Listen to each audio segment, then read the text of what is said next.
Welcome back to the deep dive. Today, we're looking into something you've probably seen cluttering up your social media feeds.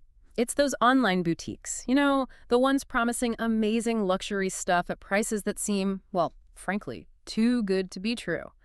We're focusing on one example from our source material, Ruby and Harper Melbourne. Yeah, and our goal here, for you listening, is really to unpack why that combination, the fancy luxury vibe and those massive discounts, should immediately set off some alarm bells. We're digging into the data, the reports, to give you a kind of shortcut to spotting these high-risk online shops. Okay, so diving into the sources, the very first thing that jumped out wasn't even the products, it was the website's age.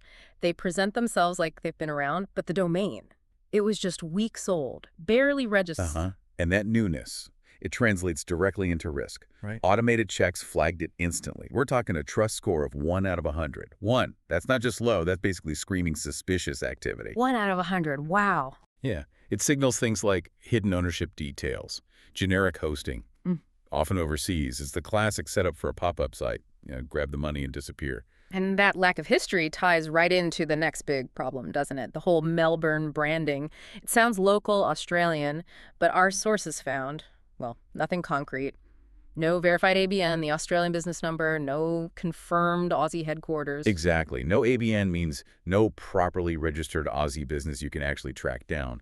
It's using the name Melbourne for credibility, for that local feel. But when you try to find a real address, a real contact, it's all vague or just missing. Fundamentally, if you can't verify who you're buying from, you have almost no recourse if things go south, apart from maybe a credit card chargeback. Which leads us to how they actually hook people in. The bait. It's all those classic high-pressure sales tactics, right? Massive discounts, only a few left.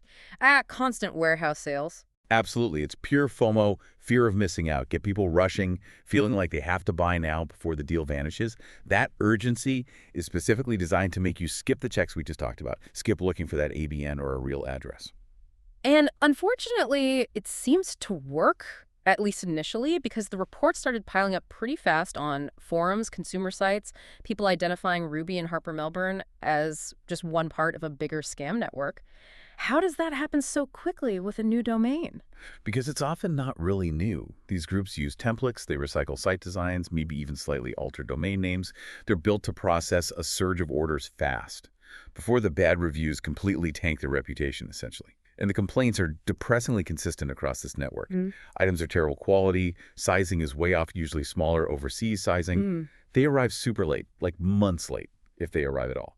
We're talking widespread non-delivery or people receiving stuff that looks nothing like the pictures, just cheap counterfeit junk. So, pulling this all together, the verdict seems pretty clear-cut, doesn't it? Zero trust score, no verifiable business details, tons of fraud reports. Ruby and Harper Melbourne looks extremely high risk. Absolutely. Any money sent their way. You have to think of it as money you're okay with potentially losing. It's that serious. Okay, so to practical takeaway for listeners, what's the immediate lesson here? First, always use a payment method with buyer protection. Credit cards, maybe PayPal, something where you can dispute the charge. Never, ever do a direct bank transfer to a site like this. And second, take 30 seconds. Look for signs of a real business. Verified contact info, clear return policies, maybe some independent reviews on sites other than their own. Prioritize brands you know or that are transparent. Right. So here's something to think about. If a brand is leaning super hard on just slick photos and a location name like Melbourne, but offers zero actual proof they're a real registered business, what other quick checks, those fundamental safety steps, might you be skipping when you see that next amazing online deal pop up? Something to mull over. Join us next time for another deep dive.